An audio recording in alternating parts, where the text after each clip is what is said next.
What is going on, guys? Rewinds here, and in this video I'm going to be bringing you the full summary for Boruto 2 Blue Vortex chapter number 14.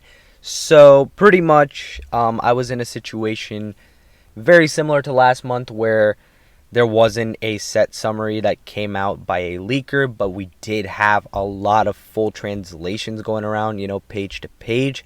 So just like last month, I decided to just make a document myself of pretty much all of the plot points that are going on in this chapter to make a summary. And we're pretty much going to talk about that in this video. So if you do prefer listening, maybe this is more up your speed. If you prefer to actually see more panels and stuff like that, maybe my previous video would be better for you. But let's get started on this. I'm going to talk about the events, and I'm going to give a little bit of my thoughts as well. So the cover of this chapter is Kashin Koji. We have a Kashin Koji solo cover, and pretty much what happens to start off the chapter is that Boruto awakens, and he wakes up pretty much in a interrogation room with Konohamaru and Ibiki. So that pretty much already tells us from the start what the focus is going to be of the chapter. Boruto getting interrogated, as he was, captured in the last chapter towards the end. So that's what's going to be going on. Konohamaru explains to Boruto pretty much that the sealing cuffs that he has on cannot be broken easily, and that jutsu won't work while they're on. So pretty much the hand signs he performs won't do anything. Boruto ends up asking about what happened to the enemies, and Konohamaru doesn't really give him too much of an answer on the enemies because they're not there anymore, but he does inform Boruto that Sarada, Himawari, and all of Inoshikacho are safe. We then cut over on, I think this was page 3 of the chapter, we cut over to Sakura, who is healing up Inojin in the hospital, and she's a little impressed with how much Inojin has already healed. So what Himawari did was seen as something that was impressive in Sakura's eyes, but Sakura still had to intervene here just to make sure, Inojin could actually make it completely, and the chakra flow in his body actually worked out. Then we pretty much get back to the interrogation room where Boruto's interrogation begins, and pretty much as the interrogation is beginning, the two old elders are listening in, and Amado is as well. Konohamaru starts by asking why Sarada and Himawari were targeted. Meanwhile, Ida and Damon are with Kawaki and asking him what he'll do if Boruto ends up spilling all the info. Damon is asking pretty much what kind of reaction will everyone have if the truth is revealed. That's what he's wondering. Kawaki says that the 7th disappeared because of quote-unquote that guy, and that'll never change. So he's pretty much blaming Boruto for this because he says you'll never know when Boruto will go out of control and Momoshiki will take control of his body. And pretty much he's just blaming Boruto for Naruto disappearing because he's saying Boruto's too much of a threat for Naruto to be around. That seems to be a set Kawaki mentality. He does say, though, that before dealing with Boruto for good, that it is necessary to get all the info out of him on the Shinjus. Boruto explains to Konohamaru that the humanoid Shinju, like pretty much what they are, and also explains and mentions that one of the original forms of the Shinju was Sasuke and the other one was Moegi. So that kind of starts piecing up a little bit of a story for Konohamaru, as well as Ibiki and the elders listening in, and Amado too. Shikamaru as well. Honestly, we have a lot of people around in this interrogation chapter. He also says to Konohamaru, he calls him Konohamaru Sensei, still showing him respect there. He pretty much tells Konohamaru that he needs to be careful because each of these Shinju have a target that they want to eat. And Matsuri, who is the Moegi Shinju, has the target of Konohamaru. Amado tries to connect their motives to the demands of intellectual curiosity. That's what the translation was. So the emotional attachment pretty much is what Amado's trying to connect this through so that they can gain knowledge of that end, I guess. Konohamaru understands now that himself, Sarada, and Himawari are being targeted, so the Shinju can gain info. That's pretty much what Amado's kind of getting on to. So their targets for that purpose being one of them. Boruto reveals that Jura is one of the Shinjus, well, actually the only Shinju right now with no prototype. He is actually the incarnation of the Ten Tails himself. So this pretty much gives Jura, in my opinion, more like the leader kind of aura and vibe, you know. I mean, I already felt like that to begin with, but this really shows us that because he has no prototype. He's literally the incarnation of the Ten Tails. So that just tells us more about Jura there. Boruto says that even if they defeat Jura, it wouldn't be an exaggeration to say that the crisis of the planet will pass. And Konohamaru responds to this by asking how can he say this so confidently? How did he find out such a thing? Konohamaru goes on to ask who the source is. Boruto says it's one man, but he can't reveal who. Boruto says he doesn't want that, and that it's for the sake of his safety. So pretty much, by him saying he doesn't want that, he's saying Kashin Koji doesn't want his identity revealed, and he doesn't want his identity revealed for the sake of his safety. So valid and fair point. And then something that I took note of was that there's a panel that's shown, actually, of Amado listening to this part of the convo and thinking. So I don't know if Amado might have a for sure idea yet about what's going on here, but Amado might be able to piece this together. And I mean, if we're being completely honest, there's a chance, you know, that Ida should have all this info, right?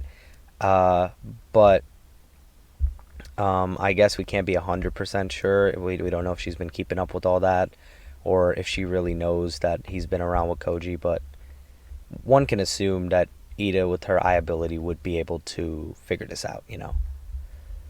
Konohamaru asks Boruto how can they believe this thing that he's saying with no evidence from a traitor.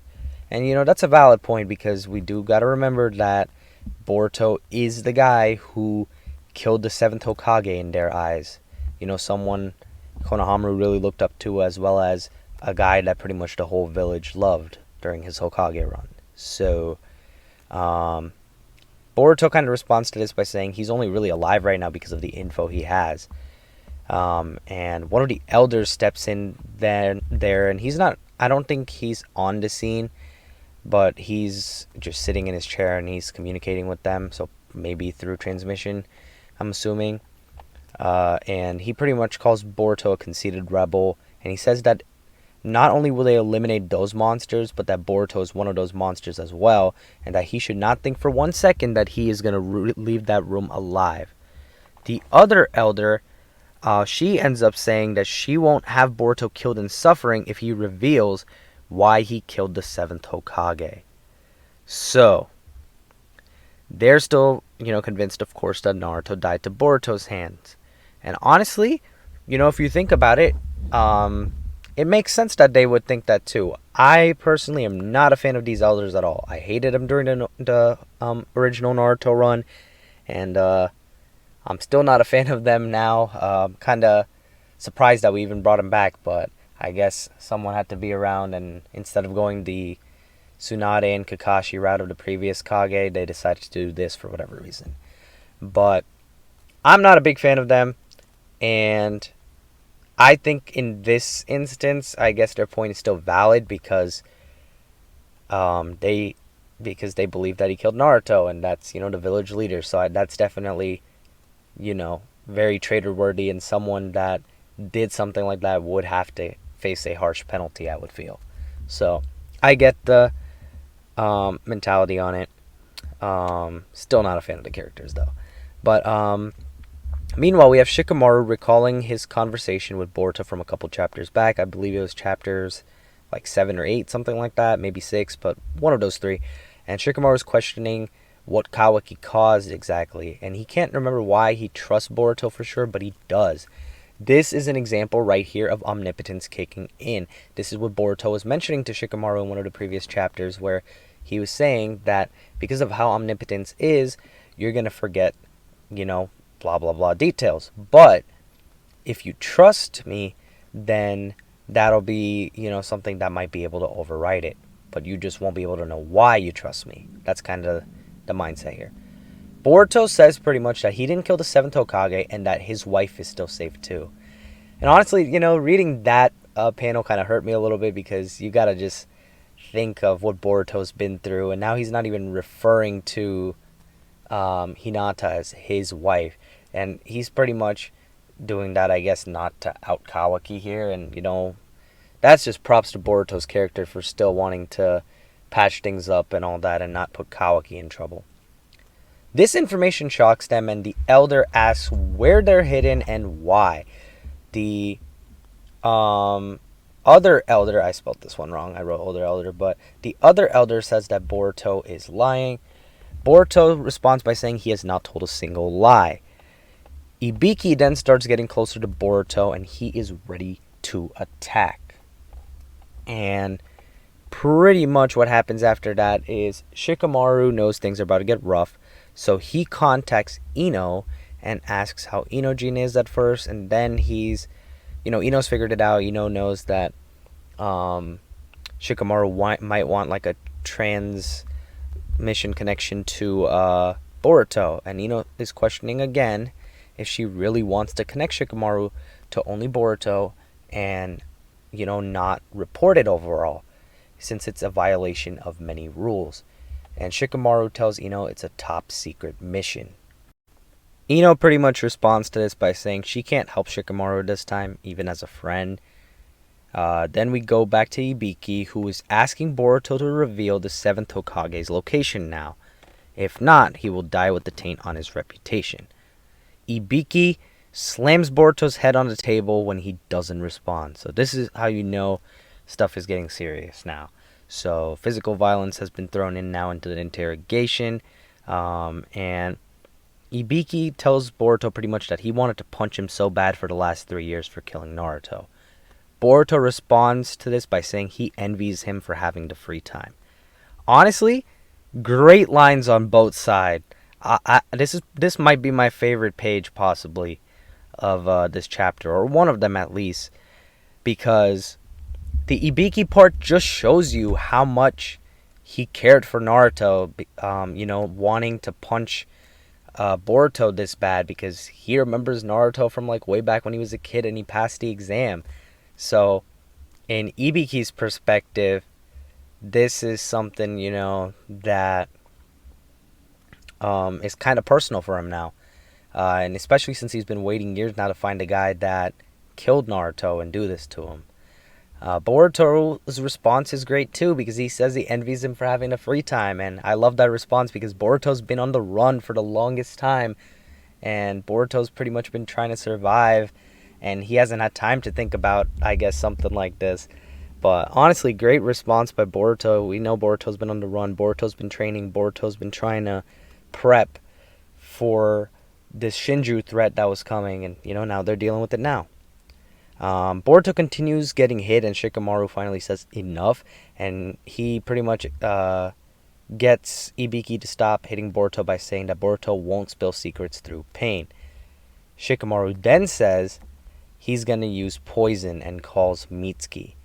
And, we know as like the readers, of course, that Shikamaru is trying to find a way out for Boruto in this because he trusts him.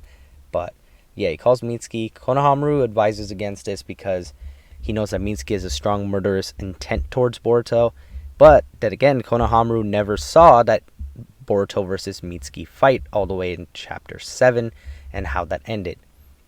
Shikamaru tells Konohamaru that it's okay and that he'll take responsibility for whatever happens. Ida then reveals to Kawaki and Damon that Boruto has no intention of outing Kawaki. So this kind of surprises them a little bit. We then cut back over to Shikamaru, who's now telling Mitsuki to control his emotions and fulfill his duty, and it seems like he handed him something.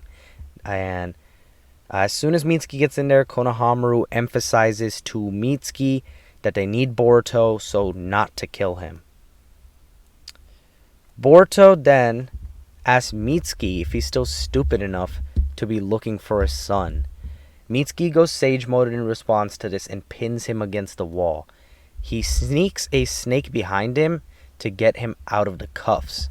Mitsuki whispers to Boruto then where his belongings are.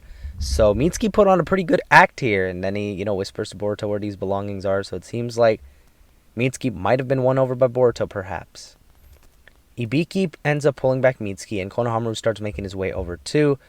But right then, Boruto makes his escape, and before he does that, he says that he'll provide them with any info if necessary. Konohamaru calls to Ceiling Cuff stupid, which, I found to be a funny little panel, because he just looks at the cuff and he's like, stupid cuffs. So I thought that was a funny little page there and panel there. And then Ibiki also calls the cuffs a piece of junk and blames Amado for them not working and, for Boruto escaping. But in reality, we know what happened. Konohamaru, however, is thinking, though, of what possibly happened, because the only people that knew the codes to the ceiling cuffs were himself, Ibiki, and Shikamaru. And then we get a little flashback panel, or a couple panels of Shikamaru sneaking Mitsuki the code. So we know Shikamaru did it, but Konohamaru is wondering who it could have been, and he's gonna try figuring that out. So we might get a potential chapter sometime soon where Konohamaru kind of discovers some of this information about Boruto, especially since Konohamaru is the Hokage advisor right now, and he's technically the next in line to become Hokage. So that makes sense.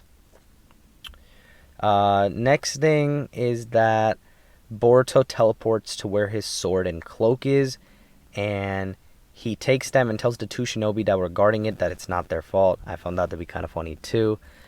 We cut back over to Mitsuki, who is now apologizing to Konohamaru, and we also find out that the elders are mad, and Shikamaru pretty much apologizes to them, and they just say that this matter is only going to result in consequences. So they're not mad at Shikamaru, they're just mad a little bit with what's going on, I guess. But I mean, they wanted to kill Boruto, and we as readers probably don't want that. So we should be happy Boruto escaped. Sarada and Sumire then come running into the Hokage room to ask what happened with Boruto. And honestly, before I get to this next point, I kind of gotta point something else out too that I was thinking about. We had that Sakura interaction at the beginning of the chapter with the whole Inojin thing of, healing Inojin, and then Chocho's there, and Shikadai's there, and Himori was even there. But I was wondering why Sarada wasn't there, or Sumire even, but especially Sarada, because I kind of feel like they're ducking an interaction between Sarada and Sakura right now. I kind of want to see what the state of their relationship is right now, especially with Sasuke being gone rogue and everything, and I kind of want to see what Sakura's stance on it is too. So I'm really curious to see and hear what exactly is going on, within that family. But I kind of feel like they're ducking that interaction, at least for the moment. Maybe they're going to have that interaction at some point in a future chapter, but it's just something I thought I should point out. I don't know if you guys caught that as well, if you've, seen the pages or not yet, but yeah, I kind of hope that we get the Sarada and Sakura interaction sometime soon, so we can see what both of their stances are with each other, and then we can also kind of see how Sakura feels of everything going on with Sasuke right now. Kind of think that she's an important part to that story, so she should be a little more involved. I also am kind of hoping, another sidebar, but I'm kind of hoping that they revealed that Kakashi has been training Sarada in the meantime, because I feel like that would be cool, because Sarada has, learned a couple new jutsu, and she's improved, of course. So I feel like it could be a good idea to bring Kakashi in, maybe through that route too. And I mean, there's many ways you can bring Kakashi into the story, but I feel like that's one thing, you can have him in as a role, and kind of to show that hey, he's still, even though he's technically retired, he's still involved in helping in this sort of way.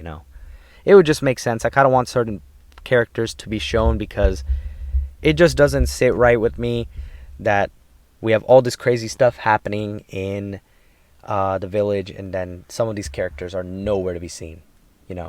So I really hope we kind of address that at some point, and that's one thing that I do give the Boruto anime props for. They usually do at least show some of these other characters and kind of show a little bit of what's going on with them. So props to the anime for that.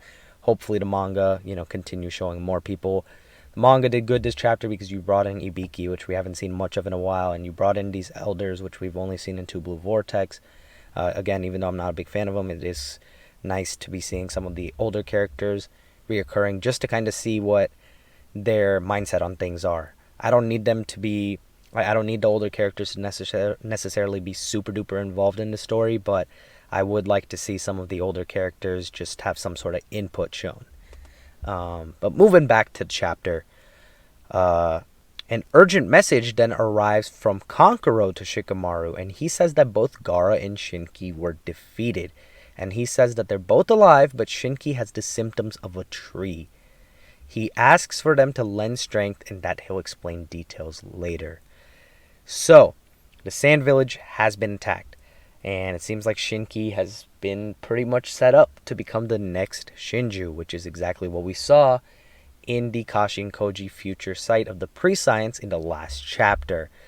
So we end this chapter off actually with the new Shinju awakening, and it's a Shinki Shinju, which Jura ends up giving the name of Ryu, and that's where the chapter ends. So next chapter, what I would like to see is a flashback of this stuff happening. I don't really want them to just say it happened off screen. I want to see who attacked their village. It probably was Matsuri and the bug Shinju, it probably was those two, but I still want to see it, and I want to see, how Gaara went down too. Again, with him being a Kage, it just makes more sense to see, big events like that happen. So I really hope we do get a flashback of something in the next chapter for that. It doesn't have to be the whole chapter, but hopefully at least, 10 to 20 pages, something like that would be nice, I think. But yeah, I think we're going to get that form of the flashback with Kankuro explaining at some point. And that aside, I do feel like reinforcements are going to be sent over. I feel like this could start up our next arc potentially. Maybe some sort of, sand rescue arc again in some sense. Maybe the sand needs help, and maybe we're going to head that direction. But that's kind of what I'm thinking. That's pretty much the full summary for this chapter. Hopefully you guys, did enjoy the spoilers, and let me know what you think in the comments below for sure, what you guys thought of them. I definitely like reading what you guys have to say about the chapters. So me personally, I'm gonna make my review probably as my next video and talk about what's going on in that. But for now, overall really positive thoughts so far on the chapter, and definitely liked how much progress we made, with the story in terms of the character interactions, and, the chapter ending with like a new Shinju being formed and the Sand Village being attacked. So cool stuff. But that's going to wrap up this video. If you guys did enjoy, be sure to hit the like button and subscribe to my channel if you guys are new. And as always, I hope you guys have a good day or night whenever you guys are watching this video. I'm Rewinds, and I'm out.